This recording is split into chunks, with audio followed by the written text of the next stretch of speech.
Bonjour tout le monde. Donc aujourd'hui, on se retrouve avec Eric Hoefnagel, qui est le CEO depuis 26 ans, même s'il ne fait pas son âge, depuis 26 ans chez Itria. Voilà, donc entreprise qui est quand même sur le marché depuis de nombreuses années. Donc avec effectivement cette spécificité, on se retrouve aujourd'hui sur le sujet très fortement de avez-vous réellement le contrôle sur vos tenants Microsoft 365?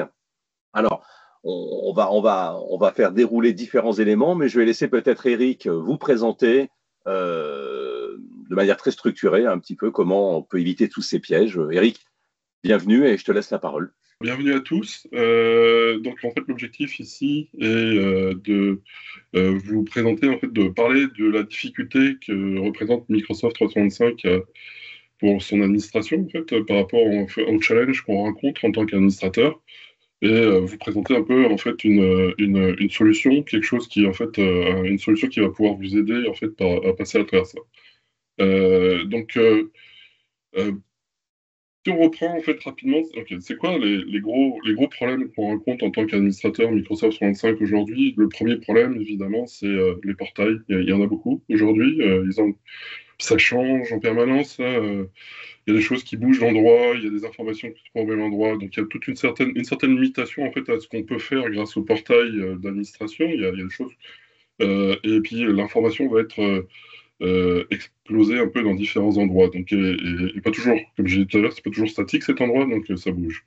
Euh, la difficulté, c'est que si vous êtes sur un petit tenant va avoir une vingtaine, une cinquantaine d'utilisateurs, ça se gère, mais la visibilité globale de votre environnement grâce au portail est très limitée, hein, puisque bon, ça reste une plateforme web et donc il est difficile d'avoir une vision dès qu'on commence à avoir un nombre, on va dire sérieux, hein. Donc on commence à parler de plusieurs centaines, voire plusieurs milliers d'utilisateurs. Donc ça commence à devenir un petit peu compliqué.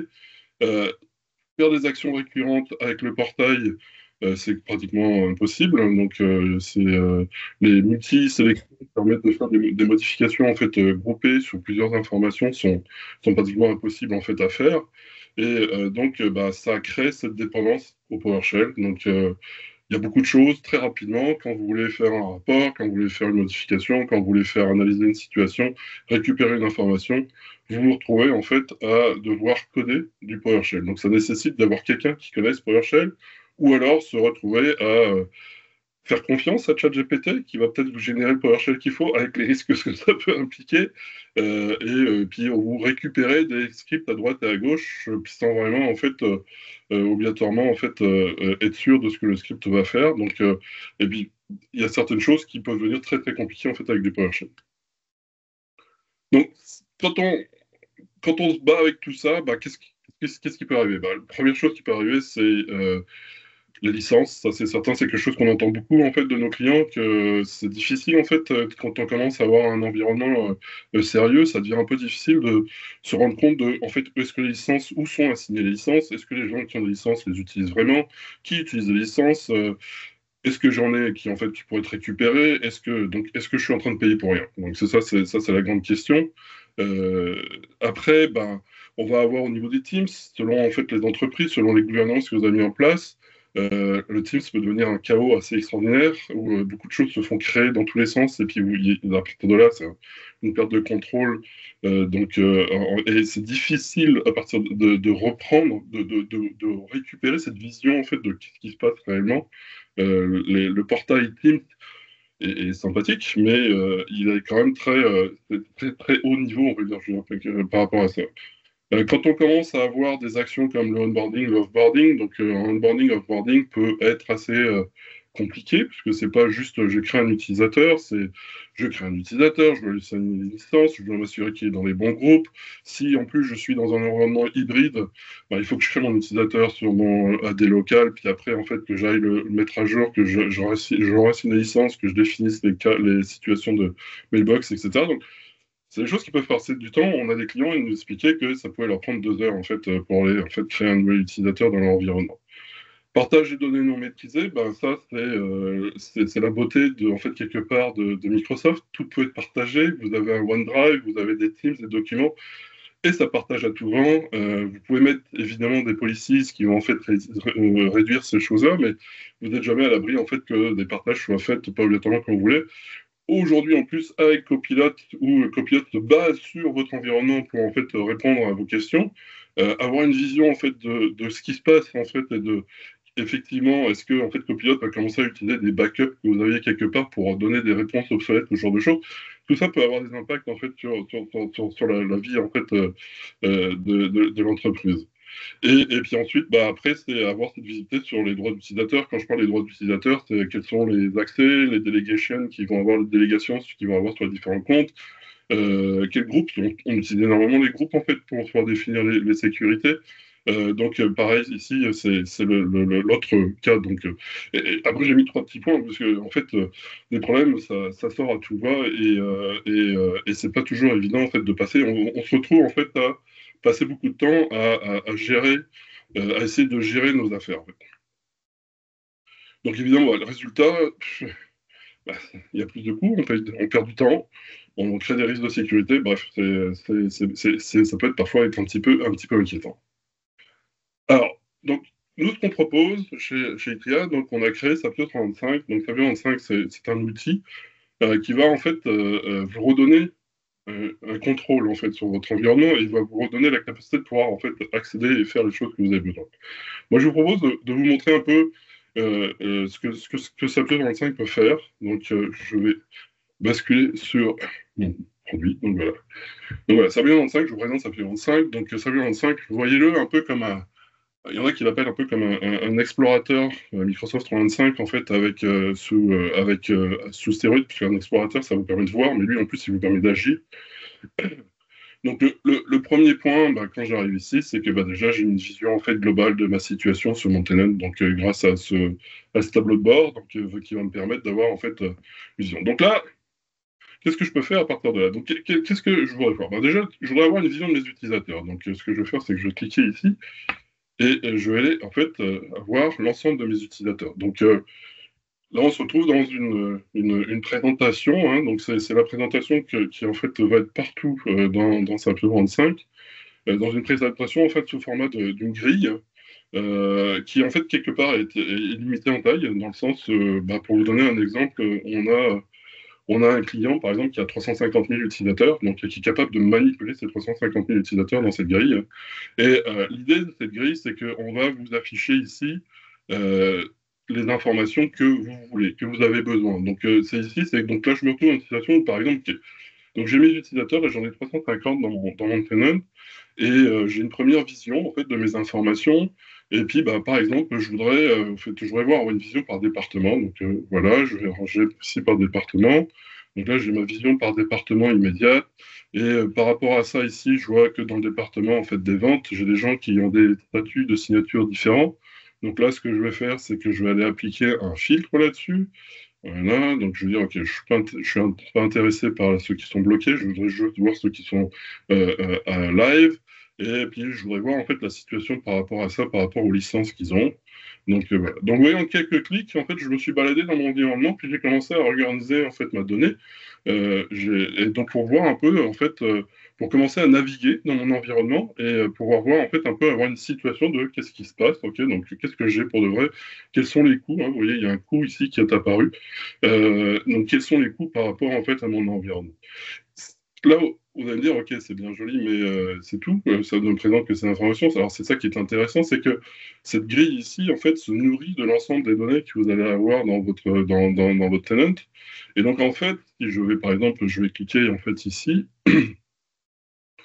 je vais avoir une vision en fait de toutes les informations que quelque part en fait Sapio 35 est allé récupérer pour vous.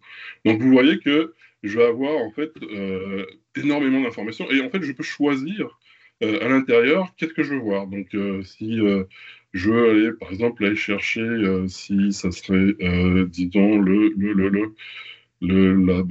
signing, je l'ai ici. Je vais avoir les informations comme le last updated user. Donc, je vais avoir. Donc, je peux vraiment chercher. En fait, vous voyez, toutes les informations disponibles. J'ai un mélange. Donc, j'ai les informations qui viennent de différentes sources. j'ai des informations qui vont venir purement de Office 365, j'ai des informations qui vont venir plus de la partie mailbox, je vais avoir des informations, donc si je réduis ça, je vais avoir des informations en fait du OneDrive, je vais avoir accès au Customer Attribute, je vais avoir des informations sur la MFA. Donc, vous voyez, j'ai vraiment, on va récupérer tout un tas d'informations, puis régulièrement, Server Android, c'est un produit qui évolue, donc régulièrement, on en rajoute en fait par rapport en fait aux nouvelles choses qui deviennent disponibles en fait sur le produit. Donc là, je peux organiser en fait ma vue de la manière dont je veux, et donc je peux choisir en fait les informations et organiser, donc créer le rapport que je veux. Si j'ai besoin de pouvoir sortir cette information, je vais avoir la possibilité de pouvoir faire un export. Donc je peux prendre n'importe quel moment ce que je vois, en fait, je vais être capable de pouvoir l'exporter pour faire un rapport. Donc là, si je vous montre, je vais avoir, en fait, je vais exporter l'ensemble de mes utilisateurs que je vais aller après ouvrir directement dans Excel. Voilà. Et donc là, il m'a exporté ma sélection. Donc il m'a exporté qu'un, parce que j'ai demandé à exporter la sélection. Si je refais mon export, là, ce coup-ci, je vais dire non, non, je veux tout, et je vais faire un export ici, voilà. Et en fait, j'ai l'ensemble de mes utilisateurs qui est exporté. Donc si j'ai organisé en fait un rapport en fait, qui focalise sur une certaine information, à partir de là, je peux exporter ce rapport et le partager. Je vais avoir tout ça est organisé sous forme de vue. Vous avez vu sur la gauche, il y a des notions de vue. Donc, qui sont en fait un peu des réorganisations de ce que vous voyez. Donc, vous voyez, Sapio 25 va vous proposer tout un tas en fait, de vues prédéfinies qui vont vous permettre de justement récupérer les informations que vous allez chercher. Donc, par exemple, ici, j'ai une vue qui va se focaliser en fait sur les bookings, les fameux bookings de Microsoft qui sont très pratiques, mais parfois un peu difficiles à manipuler. Là, l'avantage, c'est que là, vous avez une vision en fait, de tous ces bookings. Vous allez pouvoir en fait, gérer ce qui se passe sur ces gens-là. Pardon, c'est pas des gens, c'est des mailbox. Je vais avoir des informations. Je vais avoir des informations ici. Bah, eux, sur les OneDrive, j'en aurai pas. Donc, je vais reprendre plutôt ici. Et je vais aller chercher mes OneDrive. Voilà. Donc là, je peux avoir des informations sur en fait, l'état en fait, des OneDrive de mes utilisateurs. Je vais avoir les situations sur les out of office. Ici, vous voyez, c'est cette capacité en fait de pouvoir vraiment organiser la donnée. Puis si vous voyez quelque chose, si vous dites oui, mais c'est intéressant, mais moi j'ai une vision qui travaille par autre chose, une location, donc un département ou quoi que ce soit, vous pouvez en fait justement organiser ça comme vous voulez. Alors, pour vous montrer comment ça marche, donc tout à l'heure, on avait fait une vision. Donc, par exemple, là, je voudrais avoir une vision de mes utilisateurs qui, la dernière fois, qui se sont connectés. Donc, ça, c'est intéressant. Donc là, j'ai groupé par la date de dernière signature. Bon, et là, vous voyez, elle a été formatée de manière à ce que, en fait, quelque part, elle soit facilement en fait interprétable. Donc, sinon, j'aurais pu avoir la vision aussi par date. Donc, je vais avoir en fait ma vision de connexion. Si je veux à partir de là me focaliser puis dire, OK, je voudrais ne regarder que les gens qui se sont connectés sur les, euh, les derniers jours. Donc là, ça va être, je vais prendre ça et puis je vais prendre, je vais cacher les plus récents. Voilà, ici. Voilà. Donc là, maintenant, j'ai appliqué rapidement un filtre qui m'a permis de voir en fait uniquement les gens qui se sont connectés depuis plus de 2 mois. Donc ça commence à devenir une question à se poser par rapport à ces gens-là, pourquoi en fait ils ont une licence. Et puis derrière, je vais voir en fait ce qui m'intéresse, ça va être, je vais appliquer un filtre pour en fait ne voir que ceux qui sont autorisés à se connecter, puisque les autres évidemment ne pourront pas. Donc vous voyez, ça a encore filtré en fait la situation. Et donc, à partir de là, j'ai une vision en fait, de mes utilisateurs autorisés qui ne sont pas connectés depuis longtemps. Et à partir de là, je vais pouvoir créer ma vue. Donc, donc je vais appeler ça utilisateur connexion.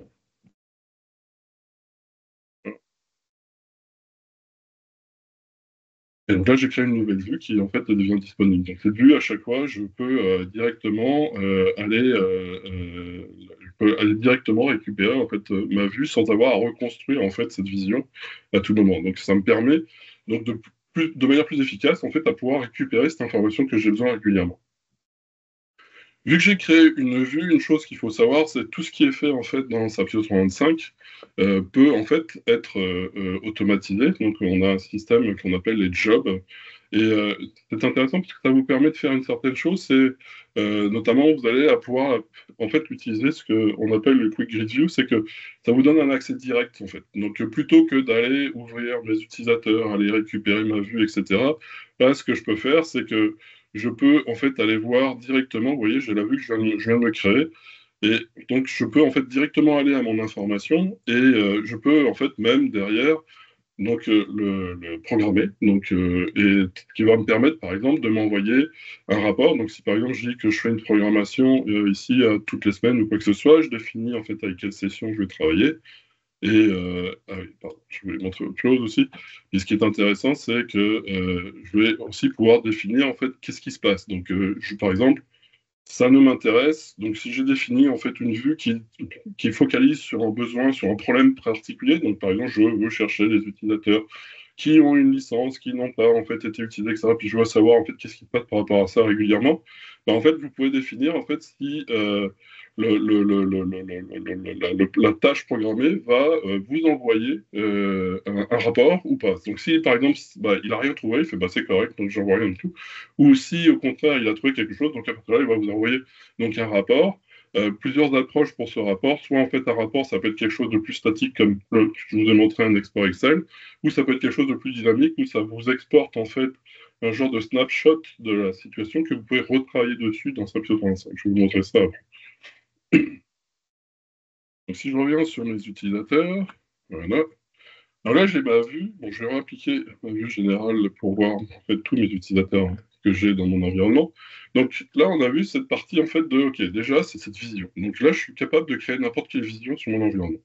Sachant que j'ai fait ça sur les utilisateurs, mais j'ai exactement la même chose sur tous les groupes. J'ai la même chose sur sur d'autres choses comme les applications, les services principaux, les devices. Donc j'ai vraiment un accès large en fait de mon environnement et une capacité en fait de pouvoir voir vraiment beaucoup de détails par rapport à ça. Donc après ça, ben, ce qui va être intéressant, c'est que par exemple, c'est que j'ai une partie donc vue, mais après j'ai une partie action. Parce que bah, voir le problème, c'est bien, mais il faut pouvoir le corriger. Puis si c'est utiliser une solution qui vous dit, bah, tu as un problème là, et maintenant débrouille-toi. Là, ici, c'est qu'il va vous dire, vous avez ce problème-là, puis vous allez pouvoir le corriger directement d'ici. Alors, ce que je vous propose pour ça, c'est que je vais donc faire une vision par département. Voilà. Puis donc là, par exemple, on vient de m'annoncer que ici, donc le département recherche et développement en fait a un nouveau manager. Puis en fait, il faut changer les droits par rapport à ça. Il faut aller changer en fait qui est le manager, parce que être manager en fait va vous donner certains droits sur des partages, des choses comme ça. Donc donc là, première chose, c'est que je veux voir le manager. Donc ici, je vais dire, bah, tiens, je veux voir le manager. Donc montre-moi le manager. Donc là, déjà, on voit que bah, c'est pas très consistant. Il y en a un peu partout. Donc, à partir de là, je vais essayer d'aller, je vais dire, bah, je vais changer le manager, puis en fait, le nouveau manager, maintenant, ça va être qui? Ça va être, je crois, on va dire, Aiden. Ok. Donc là, j'ai modifié. Donc, en un seul coup, j'ai en fait changé directement le manager qui, en fait, a été assigné à mes utilisateurs. Mais comme vous voyez, il se passe une chose, c'est il met en vert ici, puis il met un crayon. Donc, en fait, l'idée, c'est que ça, c'est l'idée derrière SAP 45, c'est que dès que vous faites une modification, vous avez la possibilité de voir ce que vous allez faire avant de lancer effectivement la modification. Donc, vous pouvez toujours valider votre modification. Très différent, par exemple, du PowerShell. Moi, j'appelle ça le Launch and Pray. Parce que le PowerShell, c'est que vous faites votre code et vous espérez que vous n'avez pas fait une petite erreur dans votre sélection ou quoi que ce soit, parce que quand c'est parti, c'est parti. Et après, ça peut être oups, je m'ai trompé. Donc là, vous avez la possibilité de vérifier qu'en fait tout est beau, puis vous allez pouvoir appliquer. Alors je vais essayer d'aller appliquer ça. Donc je vais ici, je vais faire un save all. Puis là, je me prends des erreurs. Alors pourquoi je veux voir des erreurs? Parce qu'en fait, je suis dans un environnement hybride. Et donc, comme je suis dans un environnement hybride, ben, mes notifications, je ne peux pas les faire sur le cloud. Je suis obligé de le faire sur mon AD, puis sinon ça ne marche pas. Donc là, ce qui va se passer, c'est que je suis obligé de travailler sur l'hybride. Alors, vous dire, ben, comment je vais pouvoir faire ça? Vous voyez, là, j'ai plein d'erreurs. Ça a tapé en erreur dans tous les niveaux. Puis si je veux voir quelle erreur que ça fait, c'est bah oui, mais c'est sur une prémisse, il faut les faire sur une prémisse. Alors, c'est là qui est intéressant, c'est qu'avec Sapien 25, on apporte vraiment cette vision, en fait, hein, globale. Donc ici, ce que je fais, c'est que je suis allé, en fait, aller chercher les informations on-premise, donc directement. Donc là, en fait, j'ai deux environnements. Je vais avoir les deux environnements combinés à un seul endroit, donc toujours cette vision. Donc, je vais avoir en fait cette vision globale en fait mixte de mon environnement cloud et on-premise. Et puis là, en fait, j'ai les informations on-premise, donc par exemple l'OU. Donc ça, c'est important. Hein, donc, et donc, et de la même manière ici, bah, je vais pouvoir en fait aller modifier ces gens-là, que ceux qui étaient cloud ont été modifiés, et je peux en fait aller après dire, bah, ok, je vais modifier ces gens-là sur l'on-premise et dire que bah, ici, je vais aller changer. Alors, le manager, il est ici, voilà. Je vais sélectionner mon utilisateur sur on-premise. Et puis, je pense que Aiden, il n'est pas, donc on va mettre Alfred. Voilà. Donc là, j'ai modifié en fait le manager sur le on-premise. Et si je fais en fait là-dessus. Non, il ne l'a pas fait.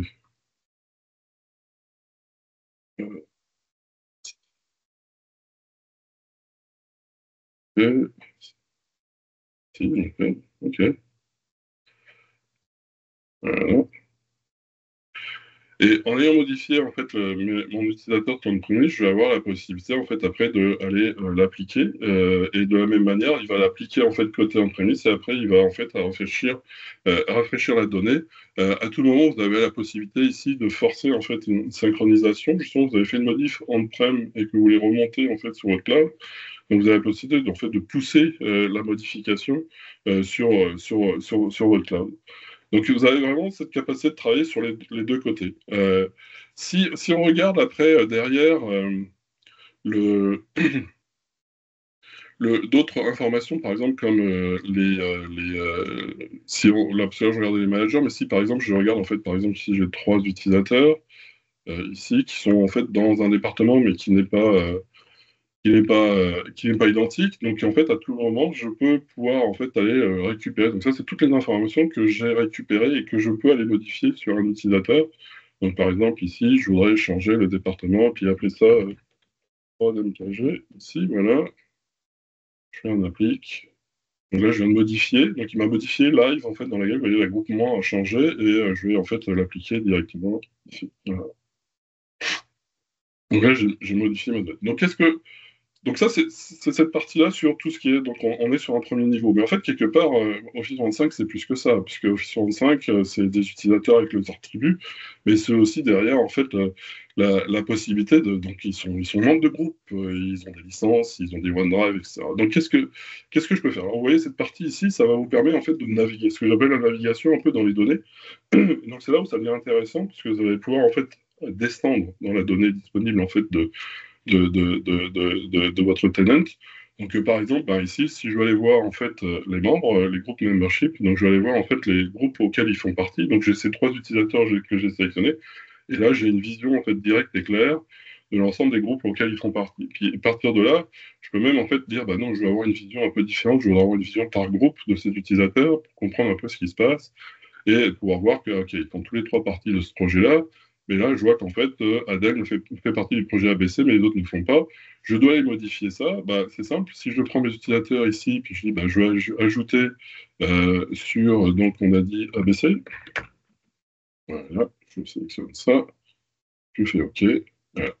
Ouais, pareil, j'ai la possibilité très rapidement en fait de pouvoir en fait changer, en fait enlever ou ajouter des gens dans des groupes. C'est très rapide, puis je peux le faire en masse. Donc je peux vraiment prendre tout un tas de gens, dire bah, tous ces gens-là ils doivent pas être là, ils peuvent être là. Je peux analyser une situation et pouvoir agir en conséquence. De la même manière, je vais avoir ici accès, bah, bien sûr, aux licences, ça c'est important, hein, comme on parlait d'une heure de la guerre, la licence. Donc j'ai accès en fait à l'ensemble de mes licences sur mes utilisateurs, voir qu'est-ce qu'ils ont en fait en détail. Puis aussi, à partir de là, je vais être capable de pouvoir en fait faire des choix, dire bah, ok, en fait, il ne devrait pas avoir cette licence-là, donc j'ai fait une modification qui ne sera appliquée que si je fais le sauf, mais donc je peux modifier puis vérifier mes licences de manière dynamique sur plusieurs utilisateurs à la fois. On parlait tout à l'heure du problème du partage. Donc si je vais aller chercher en fait les OneDrive de mes utilisateurs, donc là, avec Samurai 25, je suis capable de descendre, en fait, et puis d'aller, en fait, avoir une vision globale, en fait, un peu comme un explorateur, en fait, Windows, si on prend l'équivalent, où je peux voir, en fait, une vision globale, en fait, de tout l'ensemble des fichiers qui sont, en fait, dans le OneDrive de mon utilisateur. Ce que je propose, je vais aller voir une vision à plat, ça va être plus facile, donc plus de tous les fichiers à plat. Et en fait, ce qui va m'intéresser, c'est cette colonne ici, la colonne qui parle de partage. Donc là, ce que je vais faire, c'est que je vais me focaliser sur en fait tout ce qui est partagé, tout ce qui est privé, c'est correct. Voilà. Donc là, je vois que Alex et Adèle ont partagé des fichiers. Ce que je vais faire, c'est que maintenant, je voudrais comprendre un peu comment ceci a été partagé. Je vais aller en fait récupérer les permissions. Voilà, donc affiche ça. Et là, en fait, à partir de là, j'ai une vision détaillée en fait, de les partages qui ont été faits sur mon OneDrive. Donc, comment ça a été partagé? Est-ce que c'était partagé avec des gens? Est-ce que ça a été partagé bah là, vous voyez, ici, il y a un vide. Si je fais un groupement par cible. Donc là, en fait, vous voyez ici, j'ai deux partages qui ont été faits en fait de manière anonyme en fait, hein, puisque c'est des liens anonymes qui ont été envoyés en fait avec un read. Donc un read, c'est moins grave qu'un write en fait. Mais donc là, vous pouvez en fait analyser une situation en fait de vos partages et vous allez même pouvoir agir. Hein. Toujours, SAP 45, c'est je vois mes informations et après je peux agir. Donc je vais pouvoir agir pour pouvoir en fait, par exemple, supprimer des permissions. Donc ça me permet de faire vraiment une analyse fine en fait sur mon OneDrive. Sur la version, nous allons avoir une nouvelle version qui va être publiée très bientôt. Là, vous aurez même en fait accès au label de sensitivité. En fait, je ne connais pas le mot en français.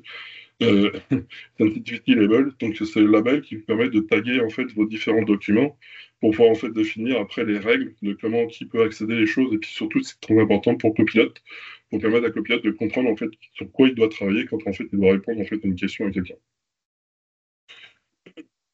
Donc ça, c'est pour en fait les OneDrive. De la même manière, je vais avoir, vous voyez, j'ai les permissions de mail. Donc en fait, les mailbox permissions, donc ça c'est en quoi? C'est en fait qui a accès au mail, donc qui a un accès full, qui a un accès send as, des choses comme ça. Vous allez avoir aussi la possibilité en fait de pouvoir en fait naviguer, d'aller sur les emails ou les calendriers et aller récupérer en fait par rapport à différents outils qui vous permettent soit de filtrer ou d'aller trouver en fait un email particulier, pouvoir en fait agir, par exemple supprimer l'email ou comprendre ce qui s'est passé. On a eu le cas d'un client qui a eu en fait une tentative de hack en fait.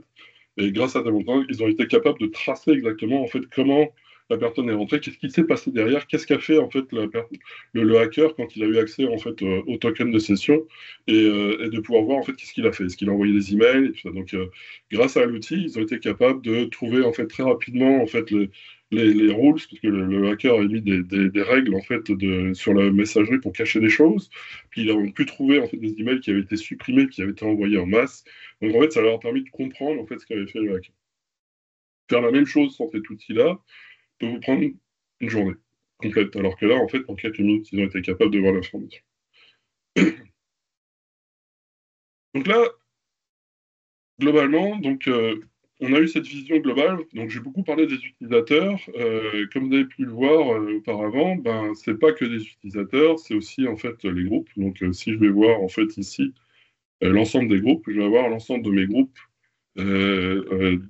disponibles en fait dans mon environnement, quel que soit en fait leur type.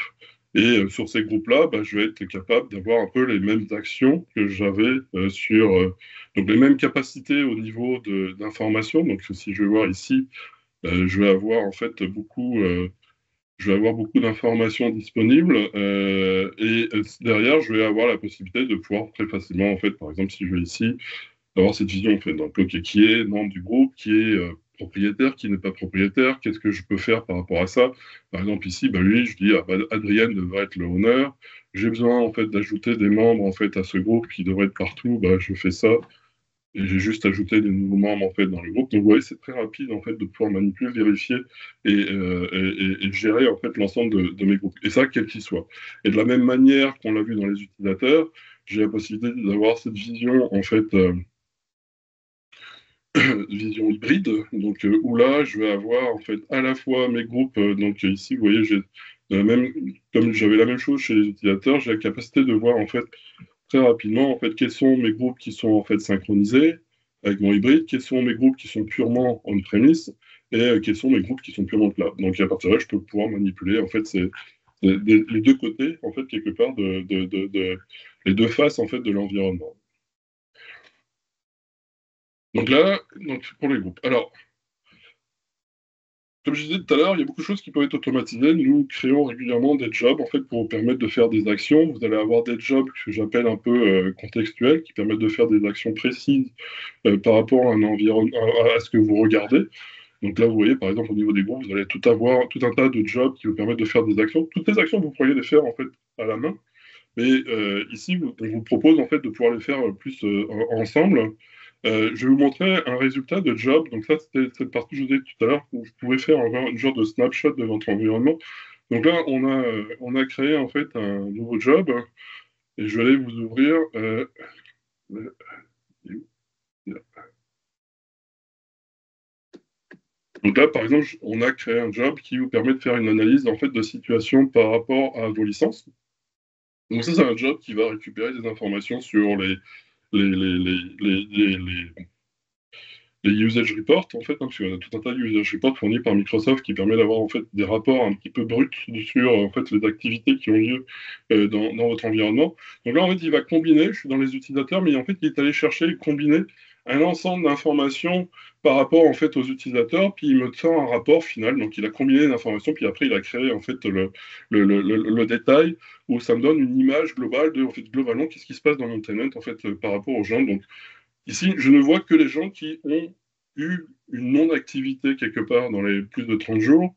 Et ça va me donner un peu une idée de, OK, c'était quoi? Est-ce que c'est par rapport en fait, est-ce que c'est par rapport en fait aux emails? Est-ce que c'est par rapport en fait à Teams, au OneDrive? Globalement, en fait, quel est mon état? C'est la dernière fois qu'ils sont signés, est-ce que c'est un global? Donc là, vous voyez, j'ai plusieurs situations en fait où je vais avoir des gens qui ils sont bloqués, c'est clair, mais on voit que par exemple, il y a quand même de l'activité dans le mail. C'est-à-dire que quelque part, a priori, Scott, il y a encore de l'activité dans ton email alors que lui, il est bloqué depuis, pouf, ça fait un bout de temps, là. Plus de 90 jours qu'il n'était pas connecté, largement. On est en 2024. Mais il y a encore de l'activité dans l'email. Alors ça, c'est intéressant. C'est OK, il y a de l'activité dans l'email. Qu'est-ce qui se passe? Pourquoi? Est-ce que je devrais changer cette information? Puis, toujours comme tout à l'heure, hein, je vous avais montré, je peux naviguer. À partir de là, je peux dire, OK, là, je veux comprendre ce qui se passe. Hop, je vais aller voir les messages et comprendre. Là, je peux vous dire, je suis allé voir les messages. En fait, c'est parce qu'il s'est inscrit à tellement de trucs qu'il reçoit je ne sais combien de mailing lists en fait, qui arrivent dans son mailbox. Et en fait, c'était pas évident en fait, à comprendre ce qui se passe. Alors que là, vous avez une vision claire de OK, il se connecte pas, mais il y a l'activité. Ou alors, vous avez le côté inverse. C'est le gars qui est totalement actif, mais en fait, qui n'utilise jamais son Exchange. Ok. Lui, il dit Exchange, j'aime pas ça, je l'utilise pas, je veux pas y aller, donc il n'utilise pas son Exchange. Donc, vous voyez, c'est ce genre, toute cette information est disponible pour vous, elle est là. Vous allez être capable de pouvoir, en fait, à partir de là, faire tout, en fait, agir sur quel que soit le rapport que vous avez créé. Je vais retourner ici sur mes utilisateurs. Donc là, je vais vous montrer un autre job qui est intéressant, qui est lui est plus, qui est plus on va dire, contextuel. Donc là, le job qu'on a parlé tout à l'heure du onboarding. Donc là, vous voyez, j'ai sélectionné deux personnes que je vais utiliser comme template, donc comme modèle, en disant, j'ai une nouvelle personne qui est dans le département, je voudrais en fait pouvoir faire l'onboarding dessus. Donc là, ce que ça fait, c'est que ce job va aller pour vous vérifier tout un tas d'informations. Et à partir de là, on va vous proposer un genre de menu, d'accord? Donc, vous pouvez soit utiliser un fichier qui soit un CSV, un Excel, quoi que ce soit, pour, à partir de là, faire la construction, pardon, pour définir, en fait, rapidement, je sais pas, le département des RH vous a envoyé en disant, tiens, voilà les noms et les emails les noms qu'il faudrait avoir, juste les noms. Et à partir de là, vous pouvez prendre n'importe quel fichier, l'utiliser comme base.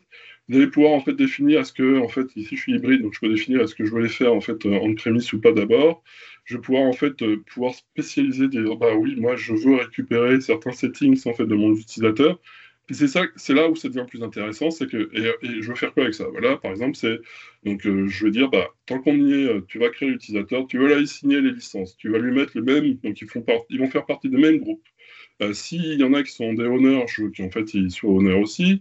S'ils ont des rôles particuliers, comme je sais pas, un spécifique rôle, on parle de support, qui a un rôle qui doit lui permettre de faire la gestion d'utilisateur, applique les mêmes rôles, applique les mêmes délégations. Donc en fait, il faut qu'il y ait les mêmes accès en fait sur les mailbox. Ici, je vais pouvoir en fait copier des accès full que les autres ont.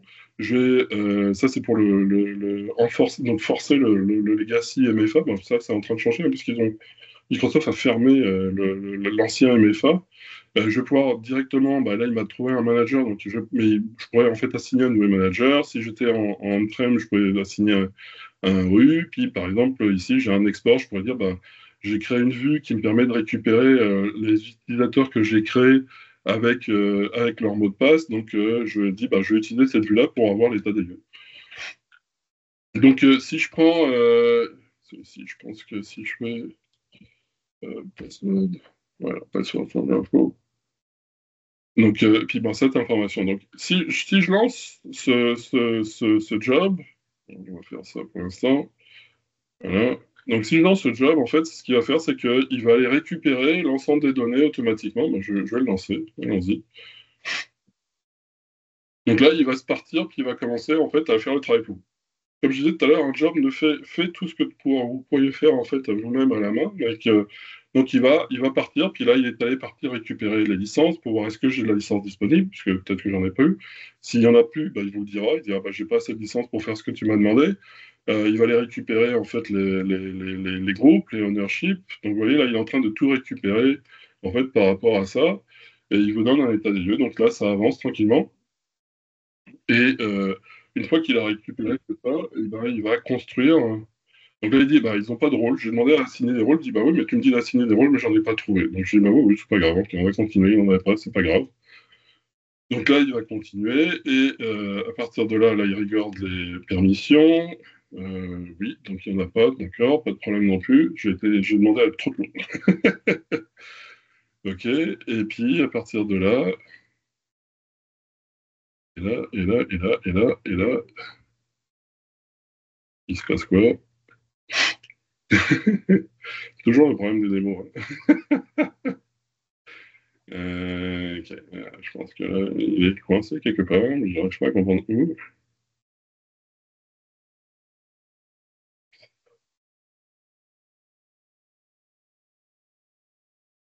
Bon, il s'est coincé quelque part. Est-ce que j'ai perdu une connexion? Je ne sais pas. Ok, donc là, il vous aurait. Bon, je vais continuer. Il vous aurait créé l'utilisateur, il vous aurait donné un rapport, ouvert un fichier Excel, vous donnant en fait la liste de tout ce qu'il a récupéré à droite et à gauche, et puis il vous aurait donné un rapport final en disant bah, voilà ce que j'ai fait, voilà ce que j'ai trouvé, voilà les utilisateurs qui ont été créés. Et donc tout ça en fait automatiquement. Si c'est un hybride, il vous l'aurait créé sur le AD, et après derrière vous l'aurez en fait généré. Je sais pourquoi. J'ai demandé à enabler le MFA, et le problème c'est que le MFA, ils l'ont fermé, l'ancien MFA a été fermé. Ah ouais, ça y est. Ok, voilà, c'est bon. Il est passé. Ouais. Donc là, c'est les utilisateurs, c'est ça, il est arrivé, il a récupéré les données. Donc là, il me dit, bah, tu m'as donné un fichier, voilà les informations que j'ai trouvées dans le fichier, voilà comment en fait je vais les créer mes utilisateurs. Là, je lui dis, bah, allons-y. Et, et voilà. Et donc là, il est en train de créer l'utilisateur, il est en train de sauver l'utilisateur, et il est en train d'appliquer les licences. Voilà. Et il va bientôt avoir fini. Donc là, il applique les groupes. Vous voyez, en fait, il vous dit ce qui se passe. En fait, là, je suis en train d'appliquer les groupes. Et après, il a trouvé qu'il n'y avait pas de rôle, il n'y avait pas de ça, donc ça, il ne va pas le faire. Il va assigner le manager. Voilà.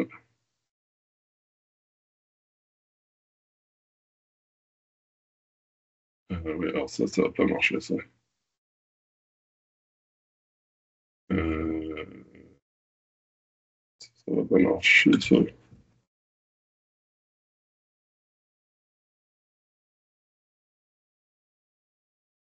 Hop, excusez-moi.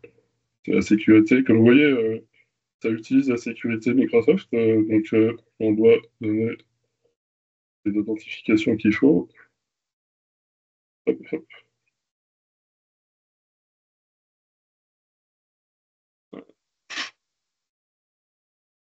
Là, non, il va avoir une. Ah non, il est passé. Ok. Voilà, il y a une erreur, donc ça c'est normal. Oui, je vais continuer, puisque le MFA, en fait, l'ancien MFA qui était gérable par le PowerShell n'existe plus depuis, ça fait 3-4 jours là. l'enfermer, et finalement j'ai mon rapport. Donc de toute manière, vous voyez, il vous donne des situations, il dit bah, ça j'ai pas réussi, mais j'ai continué, ça j'ai pas réussi, j'ai continué. Et là j'ai mon rapport, donc voilà, donc j'ai trouvé 8 groupes, j'ai trouvé une licence, il n'y avait pas de ownership, il n'y avait pas de mailbox permission, j'ai sauvé mes 2 utilisateurs, la licence a été appliquée, il a créé les fichiers, et puis bah, donc il me dit bah voilà, ça m'a pris, donc là il y a eu, et ça lui a pris en tout 6 minutes pour créer des utilisateurs et faire tout le job. Puis à la fin, bah, il ouvre ce fichier, comme je vous disais, en fait, qui vous donne en fait l'état des lieux de bah, tout ce qu'il a récupéré, tout ce qu'il a trouvé et qu'est-ce qu'il a fait, donc pour pouvoir justement avoir votre rapport de création.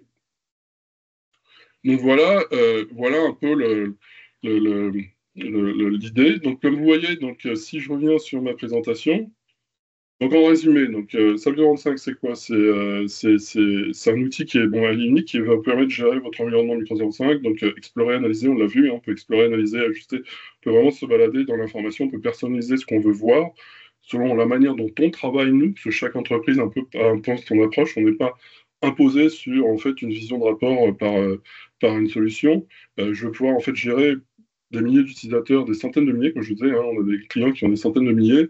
Je vais pouvoir en fait gérer plusieurs tenants à la fois, donc pas besoin en fait tout ça. Là, j'avais plusieurs sessions ouvertes en même temps sous plusieurs tenants, donc je peux gérer tout ça en parallèle. Je vais pouvoir en fait également, nous avons un airbag, ça, je ne vais pas montrer, mais on a un système qui vous permet de vous donner accès à SAP 25 et puis de déléguer des accès vraiment précis sur certaines choses. Donc par exemple dire, bah, toi tu vas pouvoir travailler sur tel département et sur ce département, la seule chose que tu pourras faire, c'est que tu vas pouvoir par exemple faire un reset password ou des choses de base comme ça. Et puis donc avoir ce côté collaboration en fait entre les utilisateurs, puisque même si, comme ça je vous l'ai pas dit, mais Tableau 5 est une solution qui travaille sur en fait votre poste. Cet avantage, c'est que comme il travaille sur le poste, il travaille en fait entre Windows et votre tenant. C'est-à-dire qu'il n'y a pas de serveur extérieur de, comme on dit, third party solution. Donc vos données restent entre vous. Il y a rien. Nous, on n'a jamais accès à vos données. Jamais. On ne pourra jamais avoir accès à quoi que ce soit. Tout se passe entre votre poste et votre tenant, sachant qu'on a un système qui vous permet en fait d'avoir de la collaboration entre SAP 25. Ça, c'est pour vous donner une petite idée rapide en fait de globalement la carte en fait de tout ce que vous pouvez voir. Puis c'est une carte qui grandit régulièrement, on rajoute régulièrement des choses en fait sur cette carte-là. Puis c'est juste pour donner une idée de tout ce que vous pourriez faire en fait avec SAP 25 qui vous permet en fait de gérer en fait votre environnement. Alors, je ne sais pas s'il y a eu des questions. Oui, il y en a une effectivement, et Sonia a répondu sur effectivement la capacité à pouvoir basculer en langue française Oui, sur le. tout à fait. Voilà. Le produit peut être localisé dans n'importe quelle langue, en fait, hein. Donc, pour ça, en fait, tout a été construit dans l'outil pour que en fait, les parties peuvent être localisées dans la langue que l'on veut. On utilise des systèmes de glossaire. Et voilà. Donc, et puis, bah, après, ça peut être adapté aussi également. Donc, Très voilà. bien. Donc, en tout cas, merci beaucoup. Je suis désolé pour les petits hiccups, mais ça, c'est la joie et la règle, en fait, des démonstrations. En direct, bien sûr. Mais vous avez vu qu'en fait tout est passé, tout est arrivé au bout. Donc la meilleure des choses, donc prochaine étape, c'est si vous voulez, c'est essayer SAP 25. C'est très facile. Il n'y a pas besoin de mettre en place une architecture compliquée, quoi que ce soit. Vous allez sur le site donc sap25.com ou itria.com/sap 25 et vous allez sur le site et puis bah, vous téléchargez et Peut-être juste vous un point, récupérez. Eric. Eric, Oui, juste un point, je crois qu'il y a quelqu'un qui avait demandé le dernier slide que tu as présenté, je crois. Si tu peux revenir juste peut-être sur les. c'est Je pense celui-là. que c'est les Ouais. cas qu'on couvre. Est-ce que c'est celui-ci? Oui, c'était Oui, je celui-là, pense les que cas d'usage. c'est ça. Sachant que le cas d'usage, c'est juste un ensemble, hein, c'est un exemple de cas d'usage. Ça peut faire beaucoup plus. Je veux dire, après, c'est vous qui voyez, puisque on vous donne en fait cet explorateur qui vous permet en fait d'avoir accès à tout. Et à partir de là, après, vous pouvez faire vraiment beaucoup de choses avec ça. Ouais, je Euh, pense que ça, c'est assez clair. Je trouve que dans le cas ouais. pratique, effectivement, ça parle beaucoup. Ouais. Ouais. Là, Teams Meeting, donc Teams Webinar a enregistré en fait tout ce que je viens de dire, tout ce que je viens de faire. Donc vous allez recevoir un email, pardon, si on dit un courriel au Canada, un courriel avec le lien sur la vidéo, donc ce que je viens de faire. Si vous avez des questions, je vais revenir ici. Donc hop, hop. N'hésitez pas à nous écrire, on est là pour vous aider. Définitivement, il n'y a aucun problème. Comme je disais, donc téléchargez Sapir 25, vous connectez avec vos credentials, ça utilise vos credentials, il n'y a pas de système de... Vous connectez avec credentials, si vous avez du MFA, bah, ça va utiliser votre MFA, vos sécurités, et puis vous êtes dedans. Et là, à partir de là, vous pouvez vous naviguer. Si vous voulez pas modifier, juste regarder, vous pouvez. Si vous voulez en fait essayer de modifier, vous pouvez également. Si vous avez besoin de quoi que ce soit, par défaut, Sapir 25, c'est 3 jours d'essai complet. Si vous avez besoin d'une extension, bah, n'hésitez pas, on peut aussi en fait vous en fournir. Super. Très bien. Mais merci Eric, en tout cas, belle performance dans le timing qui était alloué. Je pense que on a quelques demandes effectivement de replay ou de demandes de. Donc Ouais, on fera suivre bien évidemment à tout le monde l'enregistrement et bien sûr, et puis on fera passer les coordonnées aussi de la présentation. tout à fait, tout à fait. En tout cas, Merci. merci Merci à tous en beaucoup, tout cas. merci à tous, et puis bah, j'espère vous parler bientôt. Voilà. Merci à tous. Merci.